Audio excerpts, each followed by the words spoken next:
Kinilig ang buong fandom ng Pinoy Big Brother matapos i-feature ang sweet one-on-one date ng PBB duo na sina Bianca at Will. Tinatawag ng fans na Will Bite. Muling pinatunayan ng dalawa na hindi pa rin nawawala ang chemistry at spark na unang minahal ng madlang people. Sa isang special segment sa loob ng bahay, binigyan ng pagkakataon sina Bianca at Will. Sorry. Actually ako, before Bavarian talaga yung favorite ko, but now, I think it's the chocolate donut. Na mag-date, nag-tight, at magkasama ng solo, malayo sa usual tasks at group moments. Simply, pero sobrang nakakakilig ang eksena.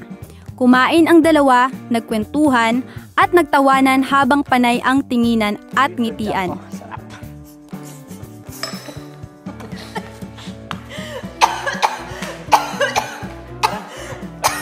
Sabi ng ilang netizens, iba talaga ang ngiti ni Bianca pag si Will ang kaharap.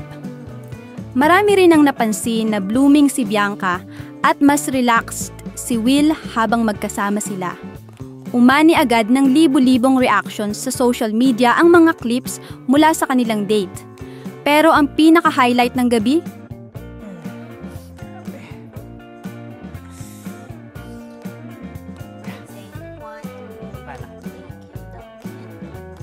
nang sabihin ni Bianca habang hawak ang baso at nakangiti, "This is the best day of my life." Boom! Trending agad ang line na yun. Sa loob ng ilang oras, nag-top trend sa online. Halos buong fandom ng Will Be ay nagkakilig overload at karamihan ay humihiling na sana ay mabigyan pa sila ng more moments together.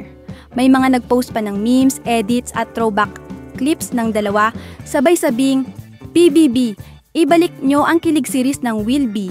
Kami na ang bahala sa views." Mukhang hindi lang mga housemates ang kinilig, buong bayan din. Ngayon, marami ang nagtatanong, may something na nga ba talaga sa kanila? O PBB lang ba ang nakakabighani? Kahit ano pa man ang sagot, isang bagay ang malinaw, Bianca at Will. Kayo ang dahilan ng kilig ng bayan ngayon.